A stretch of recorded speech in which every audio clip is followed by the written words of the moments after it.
Supreme Court of Appeal has ruled that the removal of Afrikaans as a medium of instruction at Unisa is unlawful and unconstitutional. In 2018, lobby group AfriForum appealed to the High Court in Pretoria against an order in favour of only English being used. SCA President Judge Mandisa Meyer says the decision to institute an English-only policy infringed on the principle of legality. We're joined now by the head of cultural affairs at AfriForum, Alana Bailey. She joins us live on Skype. Alana, thank you very much for joining us on Newzroom Africa's Newsfeed PM edition. Would you agree that your victory has essentially been won on a technicality regarding the process that Unisa followed to phase out Afrikaans, as opposed to a rejection of Unisa's long-term strategy to phase out the language? Thank you, Nicholas. I think the process played a role, but on the other hand, the court judgment also makes clear that while Unisa always alleged that they wanted to phase out Afrikaans as they wanted to promote more African languages in Unisa, they in fact did not do much to promote other languages while phasing out a fully developed language, which doesn't make sense. And I think the fact that the court saw through this whole smokescreen is very important. But the fact that Unisa can still pursue this strategy of phasing out Afrikaans, in essence the court ruling against the process that they followed, does that not mean that your victory in court today could prove to be a hollow victory, as Unisa can pursue this strategy just with a different mode? Well, I think with any language policy at an institution, it is constantly being reviewed, and it's also subject, of course, to how many people actually want that language. So as long as there is a victory for the principle of language rights, we still feel that it is a lasting victory, because as long as the demand is there and the institution also realizes what language rights are at play and what their obligations are towards their students or their clients, then it's a very important victory.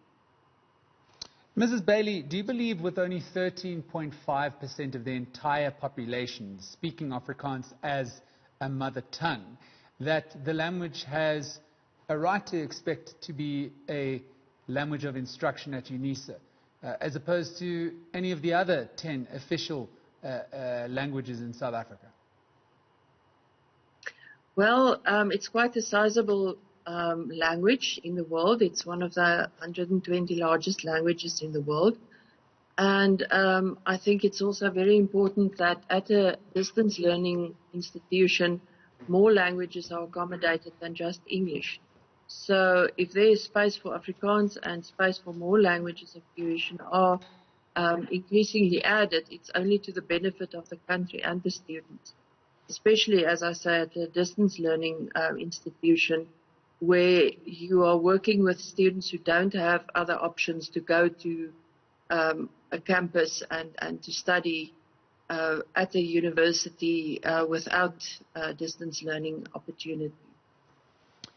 Mrs. Bailey, are you going to challenge any attempts by Unisa to continue with this strategy to try and phase out Afrikaans as a medium of instruction in the distance learning institution?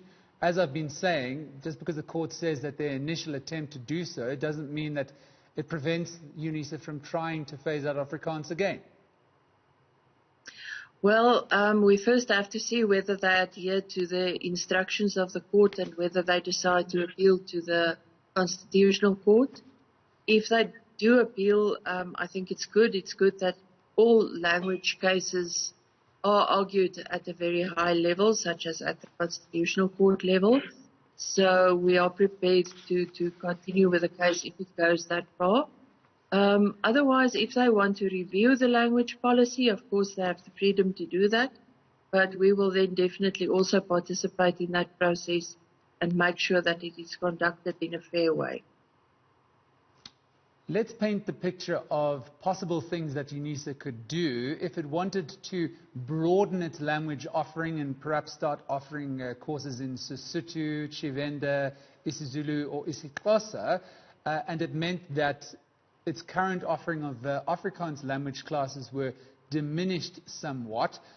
Would AfriForum in principle be against that, albeit that Afrikaans remains as a language of instruction in courses, but is diminished overall as other languages are also supported and phased in as a medium of instruction and offered in courses? Well, I think you needn't phase out one language to make room for another, and that's what the court judgment also outlines very clearly. I think in the world that we live in today, it's becoming increasingly easy to add more languages. We have so many programs that facilitate translation. And even though they're not very good, they improve very rapidly. I mean, a few years ago, Google Translate could make you end up in great difficulty, while today translations that you use it for are quite fairly are understandable, at least, even though it might not be excellent language. So I think universities should really take more trouble to investigate how they can accommodate more languages. Always the argument of cost comes up, and a lot of people will say, well, you're going to bankrupt the university if it uses 2 or 3 or more languages. But the fact remains that we have a very high dropout rate of students at universities. And one of the main reasons for that has been proven to be the fact that people don't have access to tuition in their mother language. So I think instead of looking at the cost of translating, of employing more lecturers who speak more languages, rather look at the cost of the dropout rate and the number of students who take longer to complete a degree or a specific course, and use that in the calculation to make sure whether the adding of more languages are viable or not.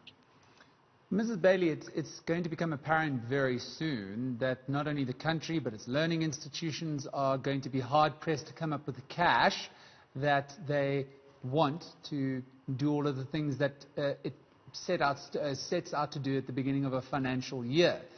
Let me rephrase the question and ask once again. If it comes down to a costing, and it's not that indigenous languages like Tshivenda, Zulu, Sesotho, or any of the other black African indigenous languages are being set up against Afrikaans. But if it just comes down to it, and Unisa's tables a plan saying, we're going to take some of the budget that's used to put forward courses in English as a language of instruction and in Afrikaans as a language of instruction to try and support the introduction of black African languages and courses in those languages. Would AfriForum challenge that? Well, I think we can look at more creative ways of solving the problem. For example, finding sponsors for specific courses to make sure that they are available in Afrikaans and in other languages as well. I think for too long it's been easy just to hide behind the cost excuse to get rid of languages. And what we should rather do at this stage is looking at ways in which we can accommodate more languages and give access to more students in mother tongue education, instead of just phasing out languages, sometimes also with a political agenda.